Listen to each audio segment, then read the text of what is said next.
పాఠం చెప్పేందుకు మాత్రం ఇది కరెక్ట్ మోకా అనే మాట నేను మీకు గుర్తు చేస్తా ఉన్నా. రెండేండ్లైంది గవర్నమెంట్ వచ్చి, కాంగ్రెస్ గవర్నమెంట్ ఏం చేసింది హైదరాబాద్కి కానీ, ఏం చేసింది గరీబోళ్ళకి కానీ అంటే ఒక్కటంటే ఒక్కటి కూడా ఇప్పటిదాకా కొత్తగా చేసిన పని లేదు. ఇక మీకోసం ఈ బాకీ కార్డులు తయారు చేసినాం. ఇంటింటికి వస్తాయి ఈ బాకీ కార్డులు, జర అందరికి ఇవ్వాలి ఒక్కొక్కటి. ఇక్కడ కూడా దీనిలో ఏం రాసినామంటే, కాంగ్రెస్ వాళ్ళు ఏవైతే జూట మాటలు చెప్పినరో 100 రోజుల్లోనే అందరూ రాష్ట్రంలో ఉండే 18 ఏళ్ళు నిండిన ఆడబిడ్డలందరికీ నెలకు 2500 ఇస్తాం, ముసలోళ్ళందరికీ 4000 పెన్షన్లు ఇస్తాం, లగ్గం చేసుకుంటే తులం బంగారం పెడతాం, అట్లాగే మరి ఇంకా ఎన్ని చెప్పారు ఇక రాసిన ఇక నాకే చదివేతందుకు కూడా గన్నున్నాయి. ఇక వికలాంగులకు 6000 పెన్షన్లు ఇస్తాం, షాదీ ముబారక్ తులం బంగారము, వాటితో పాటు ఇక రైతు బంధు, చదువుకున్న ఆడపిల్లలు ఉంటే వాళ్ళకు స్కూటీలు ఇస్తాం, అందుకే చదువుకున్న పిల్లలుంటే వాళ్ళకు సంవత్సరం లోపల 2 లక్షల ఉద్యోగాలు ఇస్తాం, చదువుకొని కూడా ఉద్యోగం రాకపోతే నెలకు 4000 రూపాయలు ఇస్తాం. ఇట్లా వాళ్ళ నోళ్ళకు మొక్కాలే, నోటికి ఎంత వస్తే అంత 420 హామీలు ఇచ్చి అన్ని 100 రోజులనే పూర్తి చేస్తామని చెప్పి పచ్చి జూట మాటలు చెప్పి గద్దెనెక్కింది కాంగ్రెస్ ప్రభుత్వం. మరి గద్దెనెక్కినాక 2 సంవత్సరాలలో ఏం చేసినారా కాంగ్రెస్ వాళ్ళు అంటే, ఒకటి మాత్రం చేసిరు. ఒక కొత్త ఇల్లు కట్టలే, ఒక ఇటుక పెట్టలే, హైదరాబాద్లో కనీసం పొక్కలు కూడా ఉడుస్తలేరు రోడ్ల మీద. కానీ ఒక్కటి మాత్రం పొక్తాగా చేస్తున్నాడు. ఏం చేస్తుండు, గరీబోళ్ళ ఇండ్లు ఎక్కడుంటే అక్కడికి మాత్రం బుల్డోజర్ మాత్రం పంపిస్తున్నాడు. హైడ్రా అని చెప్పి ఒక కొత్త దుకాణం పెట్టి కొత్త ఇల్లు కట్టింది లేదు, ఒక పట్టా ఇచ్చింది లేదు, ఉన్న ఇల్లు గులగొట్టుట్లో మాత్రం ఫస్ట్ ఉన్నాడు, ఇల్లు మాత్రం గులగొడతా ఉన్నాడు. జూబ్లీ హిల్స్ వాళ్ళు, షేక్పేట వాళ్ళు ఇవాళ మీరు చేయవలసిన ఆలోచన ఒక్కటే, మీకు కారు కావాలన్నా బుల్డోజర్ కావాలన్నా ఏదో ఒకటి ఆలోచన చేసుకోరు.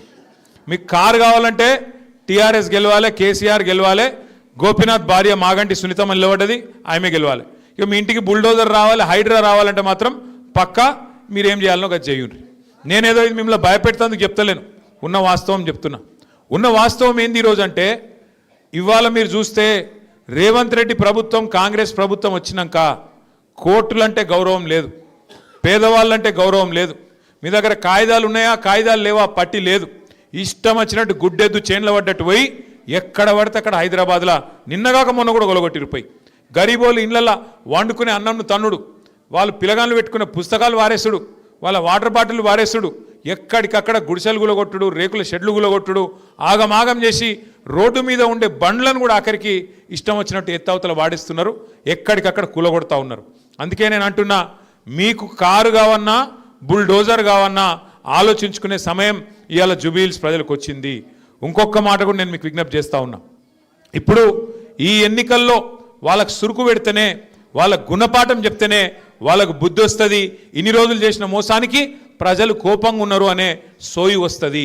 మీరు గట్టిగా బుద్ధి చెప్పి గట్టిగా మరి వాళ్ళకు ఓట్లు వేయకుండా వాళ్ళ డిపాజిట్ గల్లంతు చేసేటట్టు తీర్పిస్తే సచ్చుకుంటే దెబ్బకు దయ్యం దిగొచ్చి నెలకు 2,500 ఇచ్చే పరిస్థితి చాలా అవుతుంది.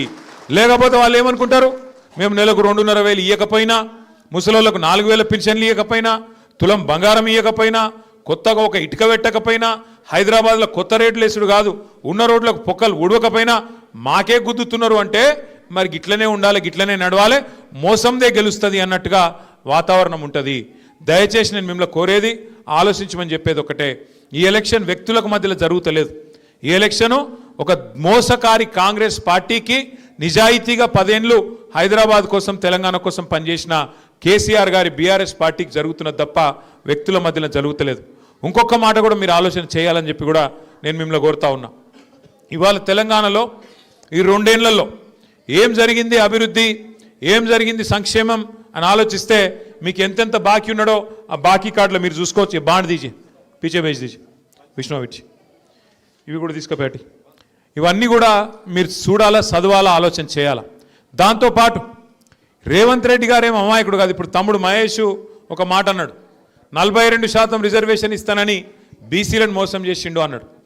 ఆయనకు తెలియక చేయలే, ఆయనకు మొత్తం తెలుసు, ఆయనకు మొత్తం తెలుసు, అన్నీ తెలుసు. ఆయనకేం తెలియనోడు కాదు, అమాయకుడు కాదు. ఆయన ఇచ్చే జీవో చెల్లదని తెలుసు ఆయనకు. ఎందుకంటే పార్లమెంట్లో చేసే పని అసెంబ్లీలో చేస్తే, పార్లమెంట్లో చేయాల్సిన చట్టం అసెంబ్లీలో చేస్తే అది చెల్లదని తెలుసు, జీవో ఇస్తే అది నిలబడదని తెలుసు, కోర్టుకు పోతే కోర్టు కొట్టేస్తుందని తెలుసు. కానీ బీసీలను మోసం చేసేందుకు 4 ఓట్ల కోసం డ్రామా ఆడి 42% రిజర్వేషన్ అని చెప్పి బీసీలకు మోసం చేసిండు. ఇలా అజరుద్దీన్ పోటీ చేసిండు. ఇదివరకు అజారుద్దీన్ పోటీ చేసిండు 2023లో కాంగ్రెస్ కెంచి. ఇప్పుడు ఆయనకు తెలుసు రేవంత్ రెడ్డికి అజారుద్దీన్కి ఇచ్చిన ఎమ్మెల్సీ కూడా నిలవదని తెలుసు, అది కూడా కోట్ల కొట్టుడు పోతుందని తెలుసు. కానీ అజర్ భాయ్ को भी चूना लगा दिए, అజర్ భాయ్ को भी बकरा कर दिए, उनका भी काम तमाम कर दिए. ఆయనను కూడా మోసం చేసిండు. ఆయనకు పక్కా తెలుసు షేక్పేట వెనక మొన్నేదో జాగిచ్చిన నేను అల్కాపురిలా మీకు 2.5 గజాలు ఖబరస్థాన్ కోసం ఇచ్చిన అని చెప్పి ముస్లింలను మోసం చేసే ప్రయత్నం చేసిండు. అది కూడా ఆయనకి ఎరికే, అది మోసం అని తెలుసు. झूठ है मालूम है उनको, फरेब है मालूम है, वो नहीं टिकता मालूम है, वो आर्मी का लैंड है वो भी मालूम है. फिर भी एक कागज निकाल दिए, बोल दिए अरे भाई आपको खबरस्तान के लिए मैं जमीन दे दिया. वहां गए तो क्या हुआ, जमीन का कागजात तो दे दिए, वहां गए तो आर्मी वाले आए, अरे यहाँ पे आए तो डंडा मारता हूं भागो बोल के यहां से भगा दिए.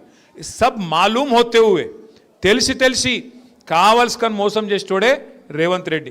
మళ్ళీ ఆయన చాలా నిజాయితీ గల మోసగాడు, ఆయన తప్పు కాదు, చాలా నిజాయితీ గల మోసగాడు రేవంత్ రెడ్డి. ఆయన ముందే చెప్పిండు ప్రజలు మోసం చేసేటోళ్ళకే నమ్ముతారు, గొర్రె కషాయాన్ని నమ్ముతుంది అని చెప్పి ఆయన చెప్పి మోసం చేసేటోళ్ళకి నమ్ముతారు కాబట్టే నేను మోసం చేస్తున్నాను కూడా చెప్పిండు. అది కూడా టీవీలలో ఉన్నది, యూట్యూబ్లో ఉన్నది, మీరు చూసుకోవచ్చు. ఇప్పుడు కూడా ఏం చేస్తుండు రేవంత్ రెడ్డి అంటే మళ్ళొక్కసారి ఆయన అంటాడు, నేను నిన్న మొన్న చూస్తున్న మంత్రులు మాట్లాడుతున్నారు జూబ్లీ హిల్స్ అని అంట కాంగ్రెస్ గెలుస్తూనే అభివృద్ధి జరుగుతుందంట.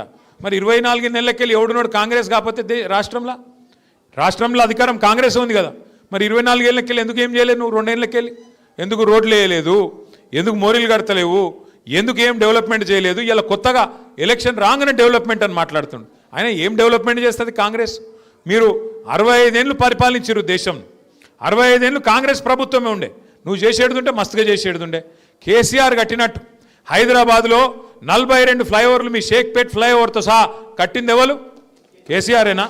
కేసీఆర్ గారు ఉన్నప్పుడు 1 కాదు 2 కాదు, మరి 45-50 ఏళ్ళు సరిపోలేదా కాంగ్రెస్ వానికి షేక్పేటలో ఫ్లైఓవర్ కట్టనికే? ఈయనడన గట్టిరా ఆలోచన చేసిరా? షేక్పేట ఫ్లైఓవర్ కట్టింది కేసీఆరే.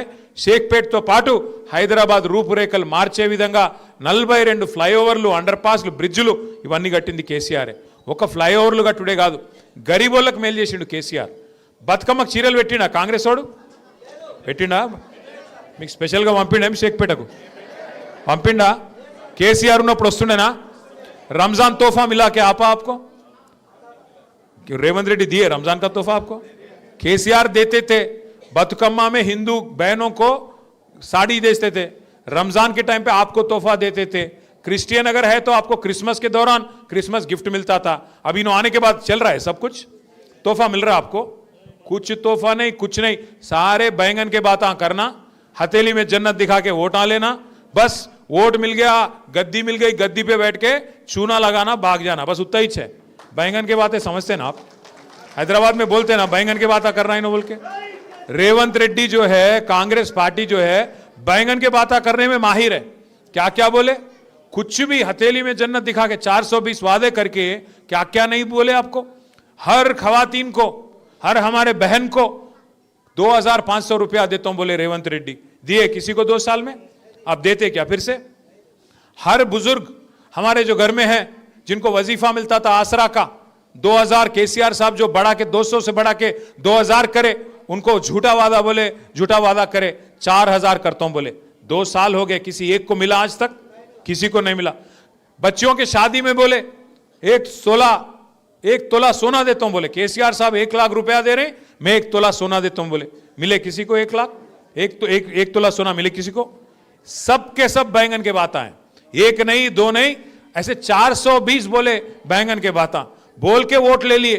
फिर आज एक वादा भी मुकम्मल नहीं करे, एक वादा भी आज तक पूरा नहीं करे, और फिर एक बार वोट मांगने आ गए. किस बेसिस पे आ गए आप? क्या दिखा के पूछेंगे आप? एक घर बांधे, यहां पे एक घर दिए, एक गरीब को घर दिए, एक मकान का पट्टा दिए किसी को, एक गरीब को कोई पट्टा दिए आप? कितने घर गिराए आप हाइड्रा के नाम पे? इसीलिए मैं बोल रहा हूं आप शेखपेट के हमारे जो भाई है बहन है, सबक सिखाने का है कांग्रेस पार्टी को. अगर ये इलेक्शन कांग्रेस हारता उसका कोई नुकसान नहीं होता, उसका हुकूमत नहीं खत्म होता, पर उनको एहसास होता कि अवाम गुस्से में है. ఈ ఎలక్షన్లో కాంగ్రెస్ ఓడిపోతే అలా కచ్చిన నష్టం ఏం లేదు, సర్కార్ ఏం పడిపోదు. కానీ ఈ ఎలక్షన్లో గట్టిగా కడుపులోకి వెళ్ళి గుద్దితే కాంగ్రెస్ వాళ్ళకు బుద్ధి వస్తుంది.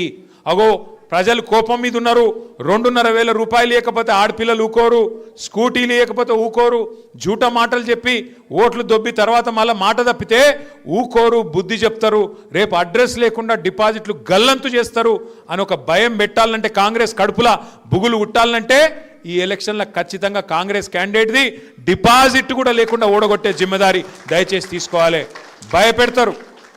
భయపెడతారు వచ్చి నాకు తెలుసు.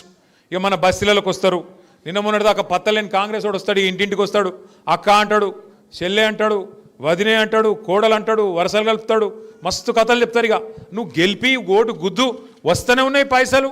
కేసీఆర్ మొత్తం అప్పుల పాలు చేసిపోయింది, ఏం చెప్పాలి నీకు, ఏం బాగా రేవంత్ రెడ్డి బాగా కష్టపడుతుండు అని బిల్డప్లు ఇస్తారు. నేను ఒక్క మాట అడుగుతున్నా, కరోనా వచ్చింది యాదికుందా అందరికీ, మర్చిపోయారా? 5 ఏళ్ల కిందట కరోనా వచ్చింది. కరోనా వచ్చినప్పుడు ఎవరైనా అనుకున్నామా మూతికి బట్టలు కట్టుకొని ఇళ్లలో కూసబడుతుందని? మొత్తం కారోబార్ బంద్ అయింది. కరోనా వచ్చినప్పుడు మొత్తానికి